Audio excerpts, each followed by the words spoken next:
Hello student, मैं राहुल शर्मा आप सभी का विवेकानंद स्कूल की ऑनलाइन क्लास में स्वागत करता हूँ। हम यहाँ से अपना सेकंड चैप्टर देख रहे थे, जंतुओं में पोषण, और आशा करता हूँ कि आज ये टॉपिक अपन कंप्लीट करें ही करें। जहाँ तक है वहाँ तक क्या करेंगे, कंप्लीट करेंगे। और मैं सभी से आशा कर रहा हूँ कि आप सभी को समझ में आ रहा होगा। यदि किसी को कोई प्रॉब्लम हो तो मेरे चैनल पर जाकर आप कमेंट लिख सकते हैं या मेरे नंबरों पे मैसेज कर सकते हैं। अब यहाँ जैसे आपको बात कर रहे हैं हम जंतुओं में पोषण, इससे पहले अपन मानव में पोषण की बात कर रहे थे। और मानव में पोषण के बाद में जो अपना कल अमाशय मलाशय गुदा तक क्या हो गया था, अपना समाप्त हो गया था। इसके बाद में अपन जो बात कर रहे हैं कि जंतुओं में जो घास खाते हैं या फिर जो चारा खाते हैं, उन जंतुओं में किस प्रकार पोषण की पाचन की क्रिया होती है उसकी बात कर रहे हैं। जैसे जितने भी जंतु होते हैं उन जंतुओं में क्या करते हैं, जैसे आपके ही क्या है, अब देखो डायग्राम तो ऐसा नहीं बनेगा। मान लो कि ये कोई भी जंतु है अपना,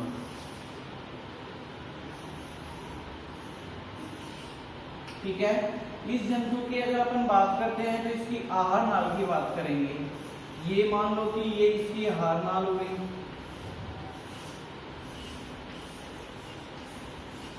अब देखिए अपन इसकी बात करते हैं तो जैसे मान लो कि ये इसका मुख हुआ हो गया, तो मुख से ही क्या करते हैं, ये भोजन का अंतर ग्रहण करते हैं। अपना जो मुंह है, इनका भी मुंह से ही क्या करेंगे, भोजन को अंदर लेंगे। तो भोजन को अंदर लेकर क्या करते हैं, ये धीरे धीरे दांतों से चबाते हैं। दांतों से चबाने को अपन क्या कहते हैं, ये क्या कर रहे हैं, जुगाली कर रहे हैं। अब क्या होगा कि ये जो चबाते चबाते धीरे धीरे चबाते रहते हैं, ये अमाशय वाला भाग है जिसे अपन कहते हैं रूमेन। क्या कहेंगे, रूमेन। तो ये जैसे जैसे भोजन को क्या करेंगे, चबाते रहेंगे और चबाकर क्या कर लेते हैं, ये भोजन को यहाँ अंदर ले लेते हैं और फिर वापस यहाँ से क्या करते हैं, वापस मुंह में लेते हैं, फिर वापस चबाते हैं। तो इस क्रिया को जो जंतुओं में ये पहले अंदर ले रहे हैं, फिर बाहर निकाल रहे हैं, फिर चबा रहे हैं। तो इन क्रिया को अपन क्या कहते हैं, जुगाली करना कहते हैं कि ये क्या कर रहे हैं, सारे जुगाली कर रहे हैं। अब जैसे ही क्या होगा, ये इनका जो भोजन है यहाँ चला जाएगा, अमाशय वाला भाग है, और ये वाला भाग इनका क्या है, क्षुद्रांत वाला भाग है जिसे छोटी आंख कहेंगे। और ये वाला जो भाग है इनका अंधनाल वाला भाग है, जैसे बड़ी आंख वाला भाग कहेंगे। तो क्या होता है, जैसे ही अब ये भोजन यहाँ अंदर गया फिर बाहर आया, तो इनके भोजन में एक जटिल पोषक पदार्थ होता है जिसे अपन क्या कहते हैं, सेलुलोज कहते हैं।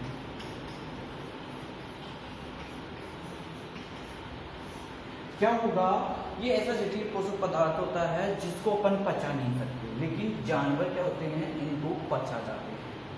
तो अब क्या हो रहा है कि जैसे इन्होंने एक दो बार जुगाली कर ली, उसके बाद में ये भोजन यहाँ जाएगा, यहाँ से जाने के बाद में इनका भोजन क्या रहेगा, क्षुद्रांत में जाएगा।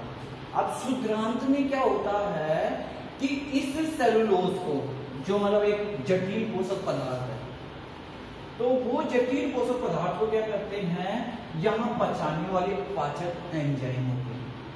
तो जैसे ही क्या हुआ कि सेलुलोज यहाँ से इनके मुख कुआ से भोजन के थ्रू कहाँ चला गया, यहाँ चला गया। तो यहाँ जाने के बाद में क्या करते हैं, अब उसका पाचन करने लग जाते हैं। अब पाचन कर लिया, अब पाचन करके क्या होता है, भोजन यहाँ से, इसमें एक नली रहती है, तो यहाँ से यहाँ कहाँ जाता है, अंधनाल में आ जाता है। अंधनाल में आता है तो इस सेलुलोज का यहाँ पे क्या कर दिया जाता है, पाचन कर लिया जाता है। इस प्रकार की जो होती है जंतुओं में क्या होगी, पाचन की क्रिया होगी। ठीक है, पाचन में वही क्या होंगे, इनके जो अपने पोषक पदार्थ पड़े थे, कार्बोहाइड्रेट, वसा, प्रोटीन, खनिज लवण, विटामिन, जल, तो सब इनमें प्रेजेंट होंगे। लेकिन इनमें एक जटिल पोषक पदार्थ रहता है जिसे अपन क्या कहते हैं, सेलुलोज कहते हैं। ठीक है, तो ये जो हो गया, ये जंतुओं की बात हो गई। और इससे अच्छा डायग्राम आपकी बुक में दे रखा है, तो कौन सा क्या होता है उसको एक बार अच्छी तरीके से देख लेना है आप लोगों को। अब देखिए इसके बाद अपन बात करेंगे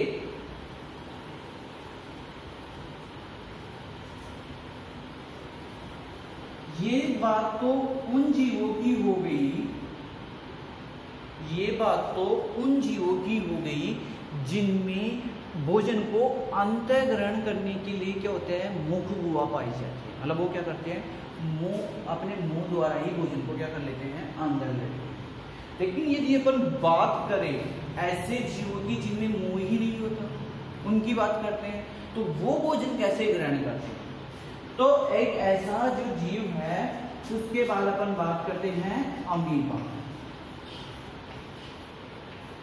अमीबा एक ऐसा एक कोशिकीय जीव है। क्या है ये, एक कोशिकीय जीव।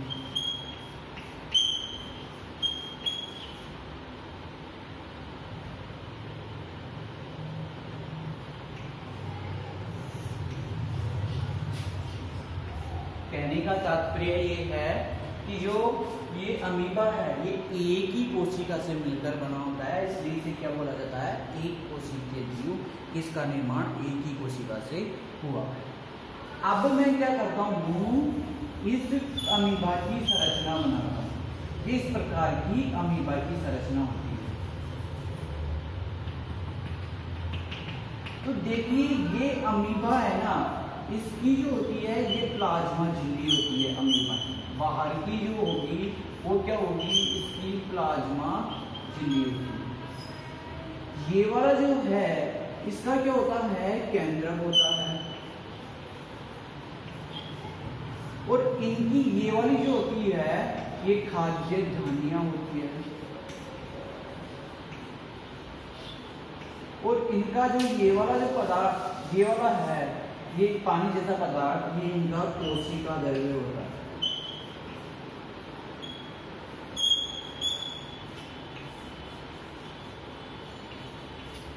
अब देखिए अमीबा क्या है, एक अनिश्चित आकार का जीव है कि इसकी आकृति जो होती है ना ये कभी भी निश्चित नहीं रहती। कभी ये छोटा, कभी ये बड़ा, कभी ये तिरछा, कभी ये आधा, ऐसा होता रहता है। जो होता रहता है कि जैसे ये प्लाज्मा झिल्ली है तो ये जैसे लचीली है, पन्नी जैसी अपनी पॉलीथीन आती है उस टाइप की है। तो ये क्या हो गया, इसकी आकृति निश्चित नहीं रहती। अब क्या होगा कि मान लो कि यहाँ पे कोई भोजन पड़ा है और इसको भोजन का आभास हो गया कि यहाँ पे कोई भोजन पड़ा है। तो भोजन पड़ा है तो ये क्या करेगा, इस प्लाज्मा झिल्ली को धीरे धीरे ऐसे विकसित करेगा। जैसे एक मान लो कि ये प्लाज्मा झिल्ली है, इस प्लाज्मा झिल्ली को इस प्याले नुमा संरचना में इस आकार में डालेगा ये, ठीक है, इस टाइप के आकार बना लेगा। और अब ये धीरे धीरे क्या करता रहेगा, इस भोजन की तरफ गति करता रहेगा। भोजन की तरफ गति कर ली। अब क्या होगा, जैसे ही ये आकार में मान लो कि ये इसका आकार इतना हो गया और इस आकार में ये गति करके भोजन यहाँ पे आ गया। अब ये क्या करता है, ये ऐसे करके दोनों आकारों को आपस में मिला के और इस भोजन को अपने शरीर के अंदर ले लेता है। जैसे ही ये शरीर के अंदर लेगा तो ये खाद्य धानियां है ना जो अपने इसमें अमीबा में थी, ये खाद्य धानियां क्या करती है, पाचक एंजाइमों का स्रावन करती है इस भोजन के ऊपर। क्या करेगी, इस भोजन के ऊपर पाचक एंजाइमों का स्रावन करेगी। अब जैसे ही ये खाद्य धानी क्या करती है, इन पे इस पाचक एंजाइमों को डालती है। तो डालने के बाद में क्या होता है, ये भोजन पचने लगता है। क्या होगा, जैसे अपन ने बात की थी जटिल पोषक पदार्थ को सरल पोषक पदार्थ में बदलने की क्रिया क्या कहलाती है, पाचन कहलाती है। तो जैसे ही क्या हुआ, इसमें जो भी जटिल पोषक पदार्थ थे वो पाचन की क्रिया के द्वारा क्या होते हैं, सरल पोषक पदार्थों में बदल जाते हैं। अब जैसे ही सरल पोषक पदार्थों में बदल जाते हैं, मान लो कि ये कैसे भी करके ये भोजन इसके अंदर ये आ गया, यहाँ पे आ गया, वो उसके द्वारा खाद्य धानियों के द्वारा, और ये खाद्य धानी इसके ऊपर पाचक एंजाइमों का स्रावन करके और ये स्रावन करके ये क्या हो गया, सरल पोषक पदार्थ में बदल गया। अब सरल पोषक पदार्थ में बदल गया तो जो सरल पोषक पदार्थ में बदला है वो इसका कोशिका द्रव्य है। ये कोशिका द्रव्य क्या करता है, उन पोषक पदार्थों का सबका अवशोषण कर लेता है, अपने शरीर के अंदर ले लेता है। तो इस प्रकार इसमें अमीभामी पाचन की क्रिया संपन्न हो जाती है। फिर जो अपशिष्ट पदार्थ बचता है उसको बाहर जा देता है, भगा देता है कि अब तेरा कुछ भी काम नहीं है, जा निकल जा। तो क्या हो गया, अब इसका भोजन ग्रहण कर लिया। अब भोजन ग्रहण कर लिया तो इसका जो जितना भी है ये शरीर के अंदर जितने भी पोषक पदार्थों की इसको जरूरत थी वो क्या हो गया, इसके शरीर के अंदर आ गए। अब यदि इसको दोबारा पोषक पदार्थ की जरूरत होगी तो ये क्या करेगा, दूसरे भोजन को अपने शरीर के अंदर लेगा। तो इतना सब कुछ कर लिया इसने। करने के बाद में इसमें पाचन की क्रिया भी संपन्न हो गई और अपना चैप्टर भी क्या हो गया, ये फिनिश हो गया। अब इसके बाद में आप सबको क्या करना है, आपको अभी तक फर्स्ट चैप्टर के क्वेश्चन आंसर नहीं मिले होंगे, तो आज क्या होगा, इस चैप्टर के भी और फर्स्ट चैप्टर के भी आपको क्वेश्चन आंसर मिल जाएंगे। जैसे ही क्वेश्चन मिलेंगे, ओनली क्वेश्चन मिलेंगे, आपको क्या करना है, उन क्वेश्चनों का होमवर्क करना। होमवर्क करके फिर आपको यहाँ बुलाया जाएगा और आपकी सबकी कॉपी जांच की जाएगी।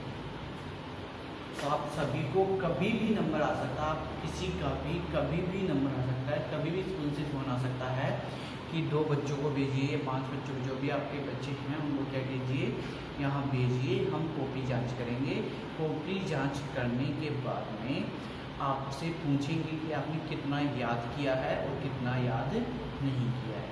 तो आप सभी को क्या करना है, काम पूरा करना है। काम के साथ साथ आपकी जो भी डाउट हो वो हमसे डिस्कस करने हैं। सर मेरी ये चीज़ है, यदि अभी भी किसी को कोई भी प्रॉब्लम हो तो वो आप मेरे को कमेंट बॉक्स में जाके बता सकता है कि सर मेरे को ये प्रॉब्लम है, आप इसको सोल्व कीजिए। मेरे को से जितना जल्दी होगा आपकी प्रॉब्लम पहले सोल्व कीजिए। धन्यवाद और याद करते रहिए।